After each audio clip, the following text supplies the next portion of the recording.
Marsha Robinson wasn't just some self-proclaimed stud.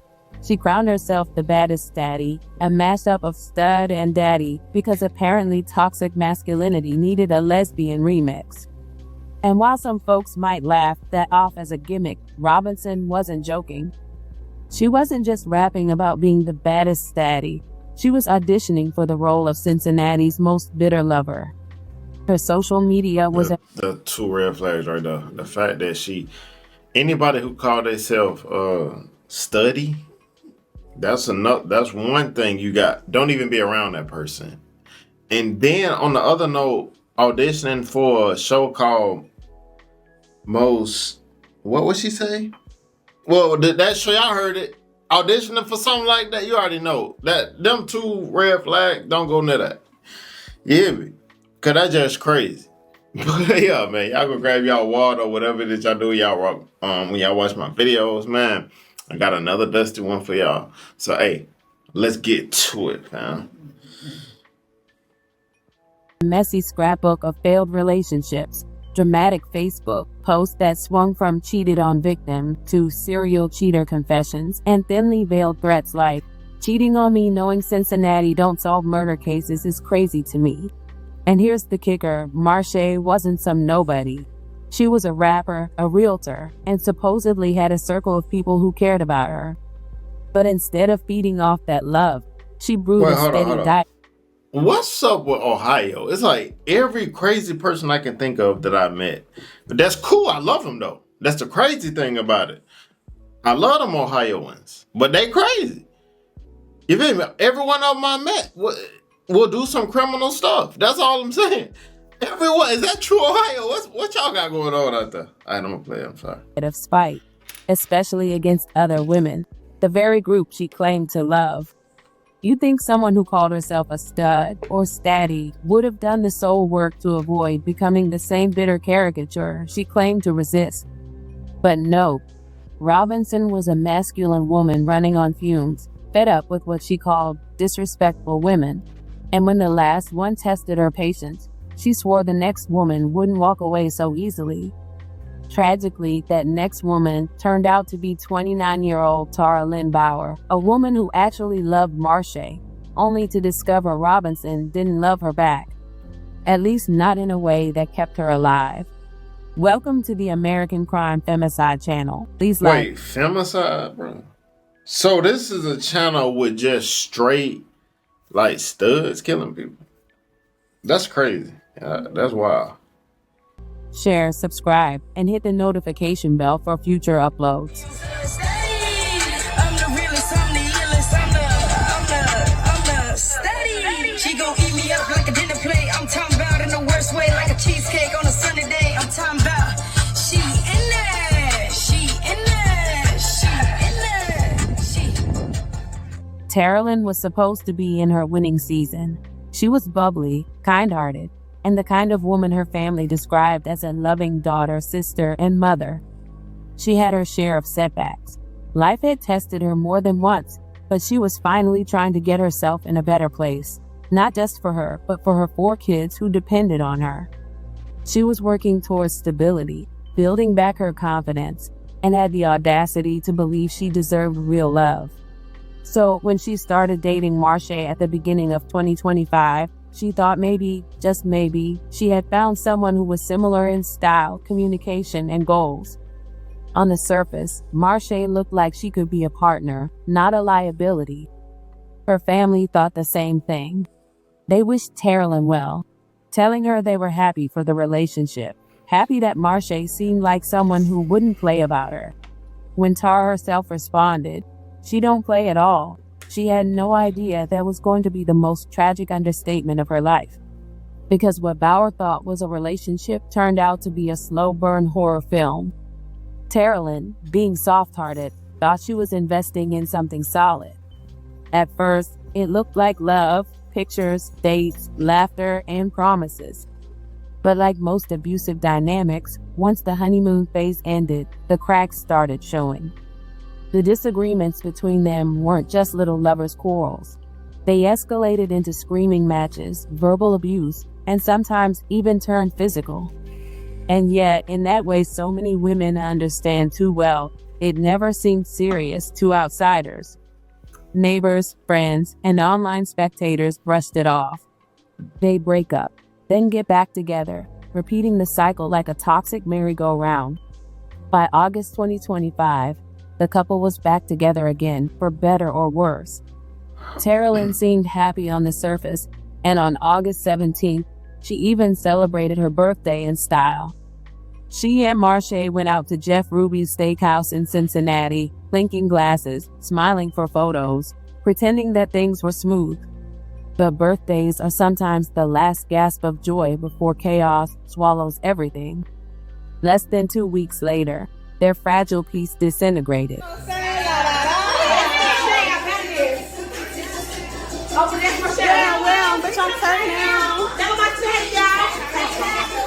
Why she talking about making her fatty?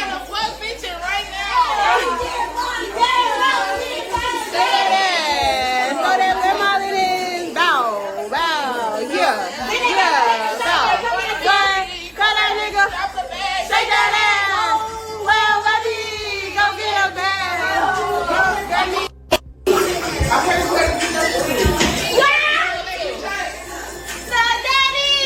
Bruh. Nobody ain't trying to watch them just party. I mean, we ain't trying to watch them. 30th around 9 p.m. They attended what was supposed to be a lighthearted moo party. Yes, a pajama-themed girls' night where their friends showed up in slumber wear, laughing, dancing, twerking, being carefree. It should have been a harmless night, but the second Marche arrived, the energy in the room shifted. She showed up angry, her face hard, her spirit heavier than the liquor in everyone's cups. The once festive mood dimmed, the twerking slowed, the good vibes only banner practically curled up and died.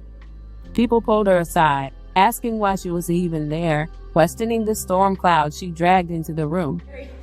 Eric, why you ain't shaking that tutu? Look at her, she been fucked up. Cause I'm trying to be she drunk as hell. Hey y'all, I don't know who on here. Hey, what it do? Say hello. Who you talking to? They not talking to me. I gotta talk to fuck y'all.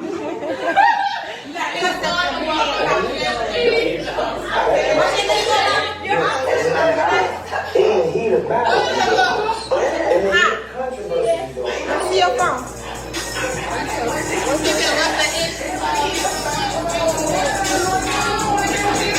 I know how to go.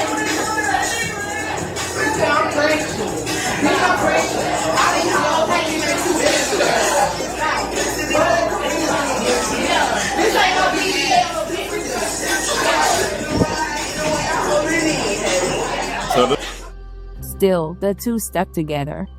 After the party, they lingered at Robinson's friend's house until the early morning, then headed home. And that's where the worst of their demons came out. An argument erupted, one so intense that Terralyn finally did the thing her family had been begging her to do for months. Bro.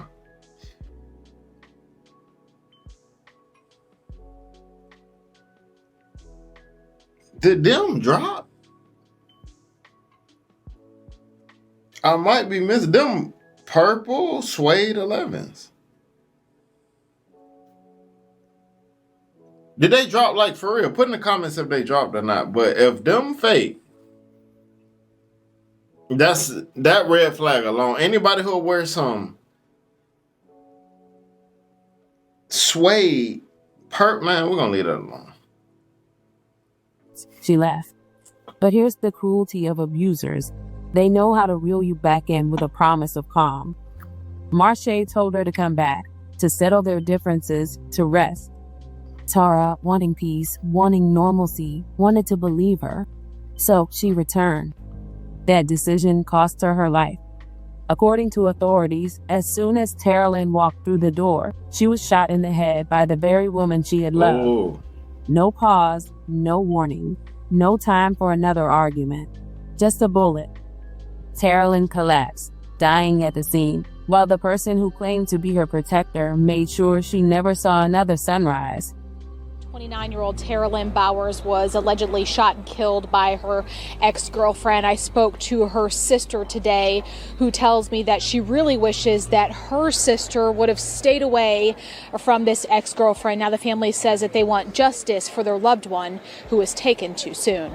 Wait, but I always say if you in a domestic situation, like straight up, and I can say this from experience because I had a chick who used to, well, she tried to hit me one time, and you know what I did? I dipped fast. I'm like, I ain't finna be put in a predicament like that. You feel me? You touch me, I'm dipping. You feel me? I'm just not gonna be in a situation. So if you in that situation, now, bro, leave. Leave immediately because that's how it ends up a lot of the time. Most of the time. Not most of, yeah, most of the time it end up like this. It just feel weird, like unreal, and it still kind of don't feel real. She just leave behind 4 kids. This is Terralyn Bowers, pictured with her 4 children who are now without their mother after Cincinnati police say Bowers was killed on Sunday in a shooting in Millvale. It happened at an apartment complex in the 2000 block of Millvale Court. The family held a balloon release at the complex on Monday. I just know people were saying that as soon as she walked in the house, then they heard shots. Instantly, like it was just a couple of seconds afterwards. Bowers had been in an argument with Marche Luther, according to court records. Bowers' sister, Adrienne Wilson, tells me Luther is Bowers' ex-girlfriend. She says the two were arguing over a situation that happened out of town. Wilson says her sister left, but then Luther asked her to come back. She did, and that's when Wilson says her sister was shot, according to Cincinnati police, in the head. I can't see my sister no more, so it's too hard to suffer. Bowers is described by her sister as a very happy, friendly person with an outgoing personality, someone with a bright future that was cut short. Well, I just want people to know that my sister was just the nicest person ever. Like, despite what everybody else have to say about her, like, she always had a pure heart. She was nice. She would give anything to anybody. Terralyn's sister, Adrienne Wilson, was devastated, but she refused to be silent. She told the news, then she went online, pouring her rage into raw posts that stripped away any illusions about Marche. Told my sister to leave this ugly-ass bitch alone. She was always too trigger-happy. This wasn't no accident. You don't accidentally shoot somebody in the head right as they walking in. She wasn't finished. She added fuel to the fire by exposing possible motives. What led up to the argument is this girl and her girlfriend trying to hurt my nephews. That Alexis girl, not innocent at all. She was very much jealous of my sister. When I say Marche painted a picture like she was this sweet person on her shit and wanted the best for my sister when she came around, I just didn't believe none of it. I don't know. Something always seems sketchy about a bitch who swears she a realtor but work at Subway. That last line cut like a blade. Because yes, Marche had spent months branding herself as this realtor, this hustler, this go-getter, while people quietly whispered that the boss lady title didn't match her real grind. Adrienne was done with illusions. Her grief was fire, and she wanted the world to see Marche for what she was, a fraud who left her sister dead. Adrienne's final posts were heart-shattering. My sister wasn't surrounded by anybody who loved her when she was dying, and it makes me so mad. All I could do was stand outside while she laid on someone's floor for hours, dead. I just want to hold my baby so bad. I need her here with me. My heart is heavy, and I'm filled with nothing but anger. Never thought in a million years my sister would be gone. Marche was arrested shortly after and pleaded not guilty. Well, prosecutors say 25-year-old Marche Luther shot and killed her ex-girlfriend, 29-year-old Terralyn Bowers. And today in court, prosecutors argued for a high bond, saying the two women were in a verbal dispute that escalated to Bowers being shot and killed. They say the victim didn't have a firearm, only mace. There's no word on what led up to the argument. Luther pleaded not guilty to murder. Luther's attorney asked the judge to consider a bond of $100,000 at 10%. Her attorney says there's a lot more to this story and that Luther was defending herself. I would just note again, she's got absolutely no history. She's lived in the area for her entire life. There's nothing to suggest that she is a flight risk. we would ask the court to consider a bond of $100,000 at 10%, and then obviously she can comply with any non-monetary conditions. She wasn't given a bond because even the justice system could smell the danger radiating off her. For once, the gears of justice seemed to move quickly, but Terrelyn's family still demands a full conviction. Because what is a quick arrest without accountability? They want peace, closure, and the assurance that Marche's brand of steady love will never destroy another woman's life. The grief of Terrelyn's family was immediate and raw. A day after the shooting, they held a balloon release to commemorate her life. Children stood there, clutching strings in their hands, releasing symbols of a mother they would never get back. Friends and relatives cried out prayers to the sky, calling her name, honoring her memory, trying to stitch together a wound that will never fully heal. My toughest friend, my worst enemy. I'm not okay with me to pop it out. I'm through the party. Let that shit go. Let that shit go. Yeah,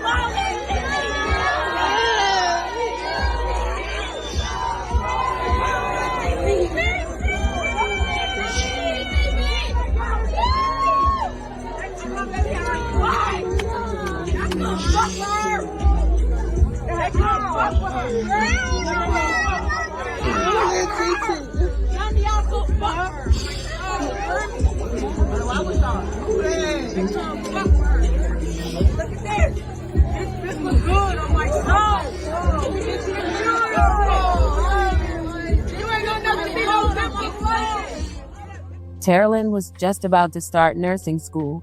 She was on the brink of a new chapter, one her children desperately needed her to write. Instead, they are left with silence, questions, and the hollow ache of why. And what about Marche? She sits behind bars, staring into the same cameras she once used to flash her baddest daddy persona, now looking pitiful and drained, as if she didn't commit the very crime that shattered an entire family. She built her life around the idea of control, but in the end, she couldn't control herself. She had the audacity to act surprised, to carry herself like a misunderstood victim, when the truth is she was a walking red flag with demonic eyes and a poisonous spirit. Here's the cool irony. Marche claimed she wanted love, claimed she wanted loyalty, but what she really wanted was domination. And in the end, she proved that her idea of love was violence, her idea of loyalty was fear, and her idea of family was destruction. Terrelyn's life was the collateral damage of a woman more obsessed with power than partnership. May Terrelyn Bauer rest in peace, knowing she is loved, knowing her family will fight for justice, and knowing that her story is bigger than Marche's ego. All right, that's a crazy story. I'm gonna say this, man. Just watch you. This goes for anybody, in relationship, out of relationship, friends. You feel me? You better watch who you have around you. You feel me? And pray and ask God for discernment. Because I'm telling you, bro, it worked when you pray and ask God for discernment. Because he definitely gave me a great discernment. You know what I'm saying? You got to be able to, once you see something ain't right, you better leave early. Because God going to always show you them signs. Once he show you a sign, you better listen to it. And one thing, I listen to it. Soon as I see somebody on some weird stuff, I'm like, that'll be the last time I'm hanging around him. That you just can feel certain vibes, bro. And I'm like, nah, bro, I ain't finna rock with him. You feel me? I don't know what it is about this dude, but I'm not hanging out with him. You feel me? But yeah, no, I wasn't laughing because the story was funny. I was just, the story wasn't funny. That's sad, and it happens all the time. And like I say, man, listen to y'all discernment. Pray and ask God for that. And yeah, be safe out here, kings and queens. Let's get it.